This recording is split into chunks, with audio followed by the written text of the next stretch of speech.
You will hear a number of different recordings, and you will have to answer questions on what you hear. There will be time for you to read the instructions, and you have a chance to check your work. All the recordings will be played once only.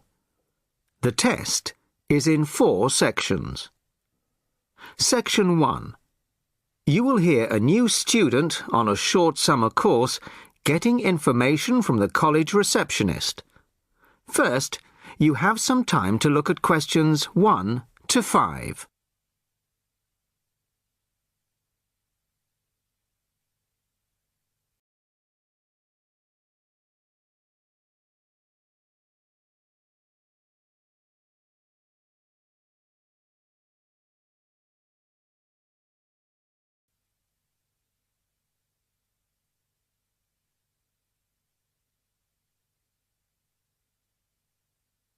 Now the test will begin. You should answer the questions as you listen, as you will not hear the recording a second time. Listen carefully to the first part of the conversation and answer questions 1 to 5. Sorry to keep you waiting. OK, here's the information you need. On the first page, there's some info about the college, the facilities, the courses on offer, etc.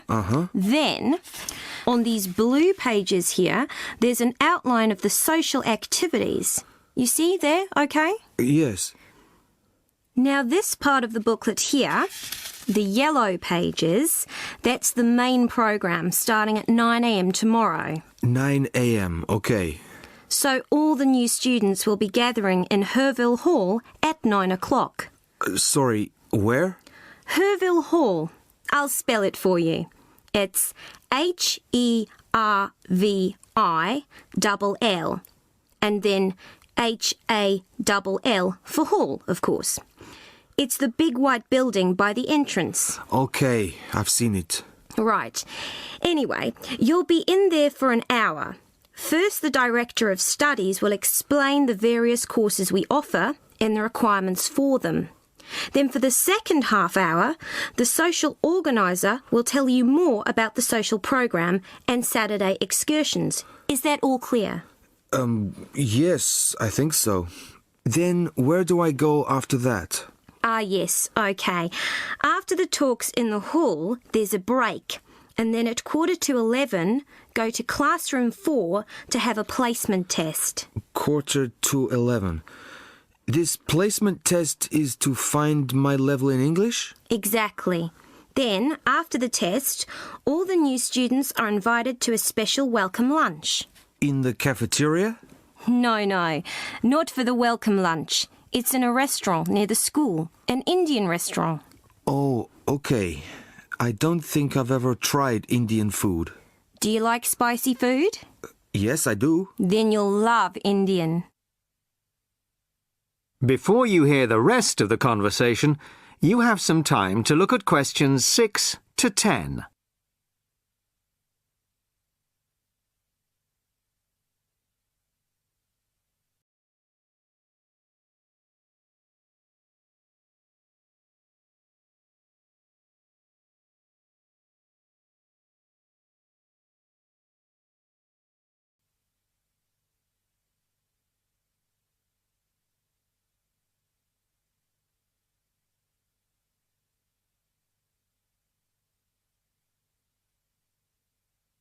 Now listen and answer questions 6 to 10. So, where's the Indian restaurant? Don't worry, it's really easy to find. Have you got that map I gave you? This one? Yes, that's it. See here, the main entrance to the school? Yes? Well, don't go out of there. There's a smaller entrance here, round the back. Oh, yes, I see. OK, so you go out of there, past the phone box, and then turn right into this road here, the one that goes along the side of the park. You'll see a supermarket on the left, and then it's just after that on the right. It's quite a big place. You can't miss it. Okay. And one more thing. Is there a post office near here? Post office? Oh, yes, of course. Just the other side of the park. Go through the middle of the park, and it's there by the park entrance. Thanks a lot. You're welcome. Oh, there's a good cafe near here too. Very popular with the students. Just there. You go out of the main entrance into Varley Road, then turn left at the bank, and it's at the end of the street. They do amazing coffee. That's great. Thanks very much. No problem. Enjoy your course. Thanks again. Bye. That is the end of section 1. You now have half a minute to check your answers.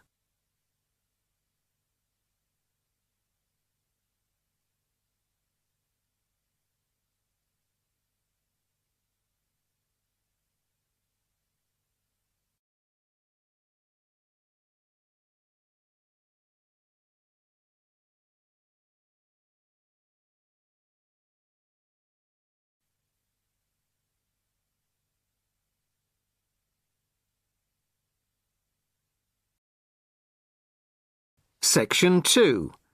You will hear the director of a new arts centre speaking to a group of local people who have come to hear what the new arts centre will be offering. First, you have some time to look at questions 11 to 15.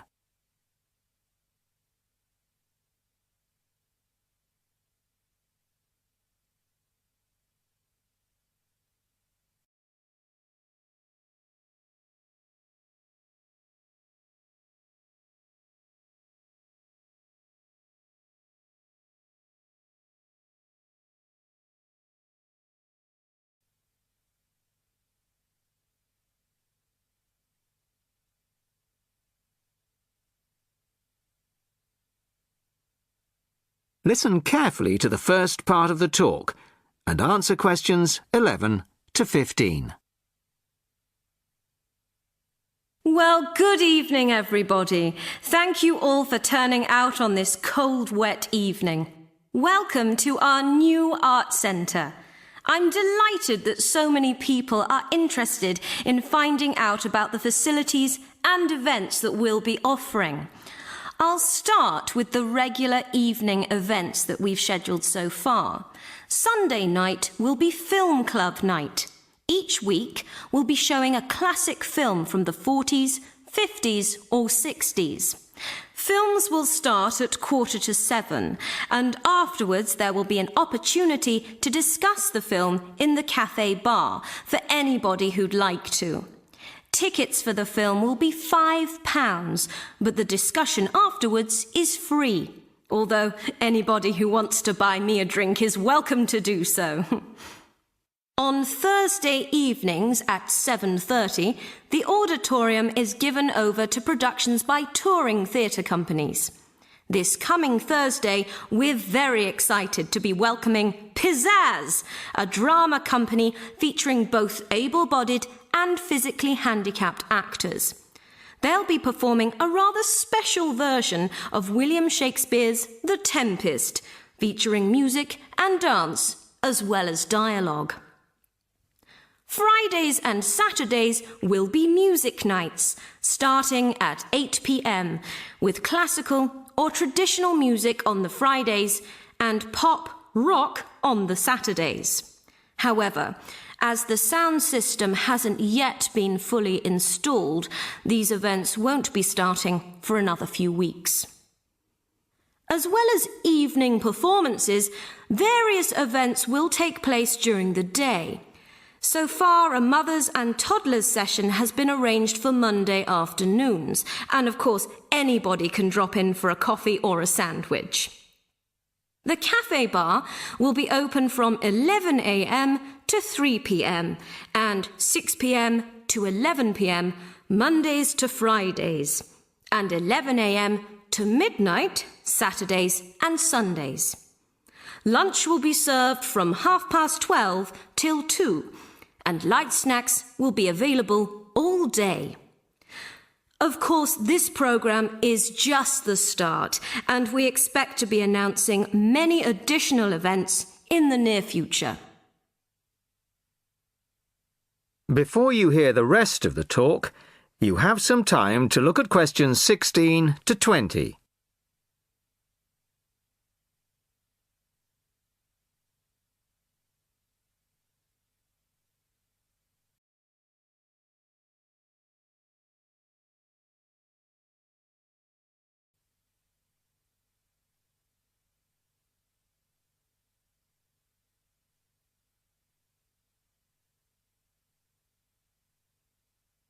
Now listen and answer questions 16 to 20.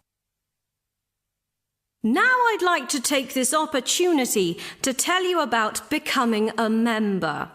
Membership benefits include reduced price tickets, priority bookings, and a monthly newsletter, which will feature the latest details of forthcoming events, plus details of other arts events in the local area. The cost of membership is just £15 a year, which I think is very reasonable.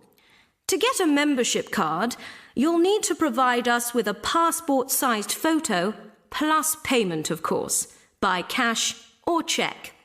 We can't accept credit cards, I'm afraid, at least not for the moment.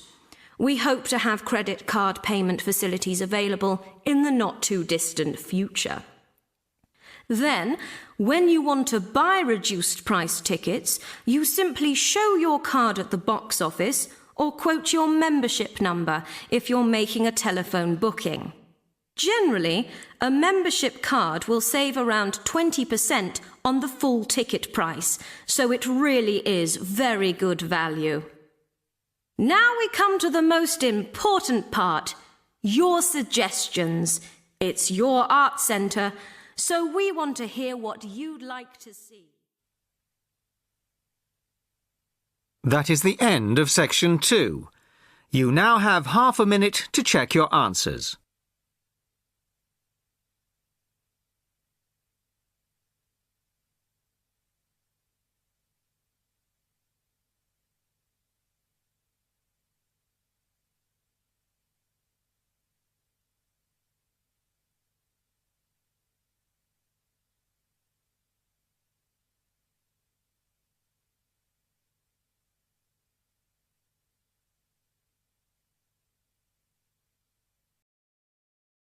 Section 3.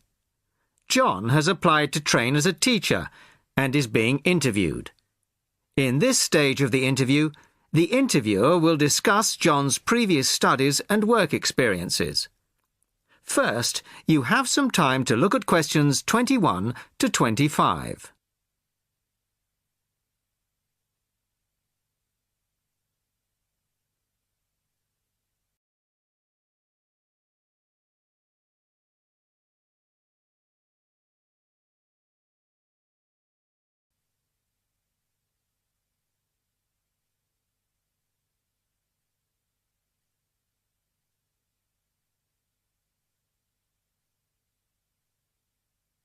Listen carefully to the first part of the conversation and answer questions 21 to 25.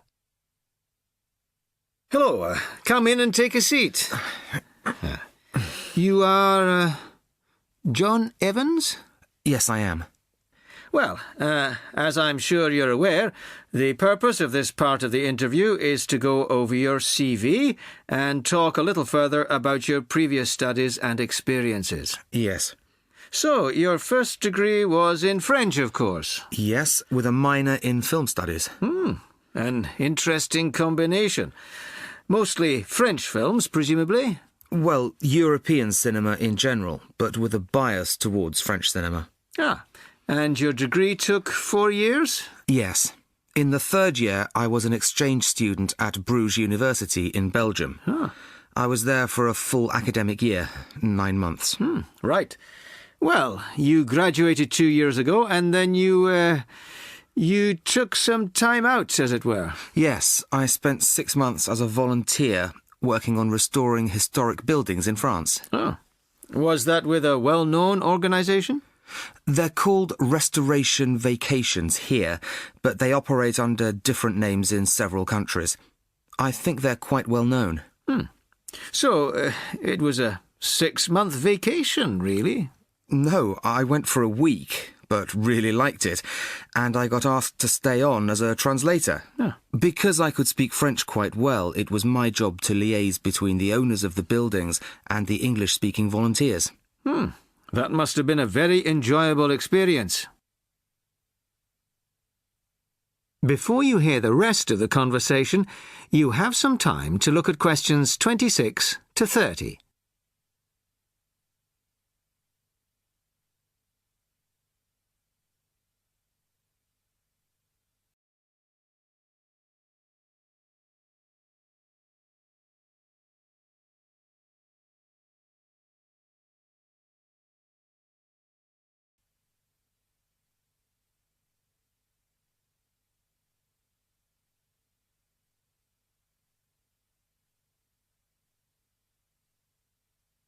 Now listen and answer questions 26 to 30. Well, it was certainly a very enjoyable experience to begin with, but after the first 3 months or so, I actually got a bit bored. I was talking about the same things every day: bricks, cement, window frames, that kind of thing. It wasn't really stretching my French. Also, I wasn't getting paid, just free accommodation and food, plus some pocket money. I see. So then you started working for a bank in Paris, BCFC, I think. Yes. Were you doing entirely translating again? Well, translating was the major part of it, mostly from English into French this time. Official documents, letters, that kind of thing. Much more challenging. But I was also in charge of coordinating the translation work going on in the bank's offices in Switzerland, Belgium, and other parts of France. What did that involve? It was simple, really. I just had to keep track of what had been translated in each office, to save wasting time having the same document translated twice in different offices. So, you stayed there for a year and a half, and then you left. Why was that? Simple, to apply for this course. I see. Why give up a secure job in Paris to train as a teacher here? I've always imagined that I'd be a teacher, really. I loved being in Paris, but I wouldn't want to spend the rest of my life working for a bank.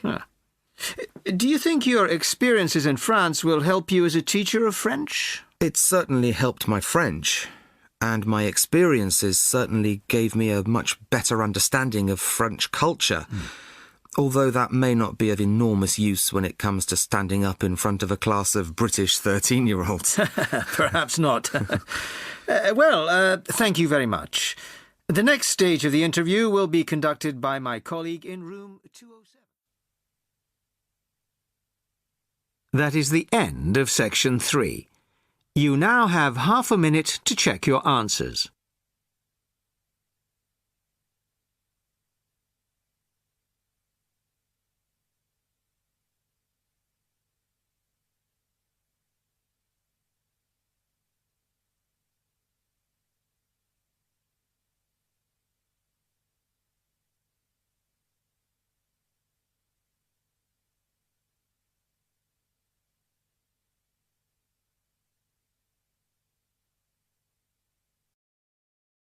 Section 4. You will hear a talk about the Kentish pipe, a 17th century musical instrument. First, you have some time to look at questions 31 to 40.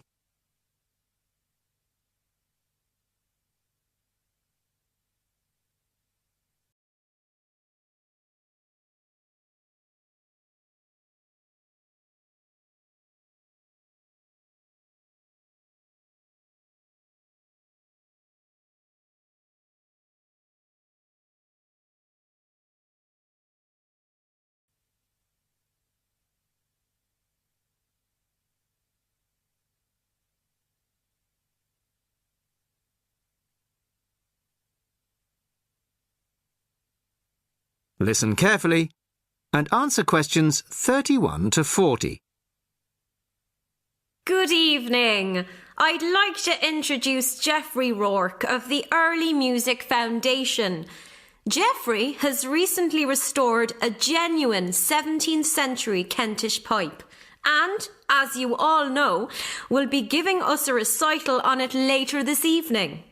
But first, he's kindly agreed to talk to us about this exciting and little-known instrument. Thank you very much.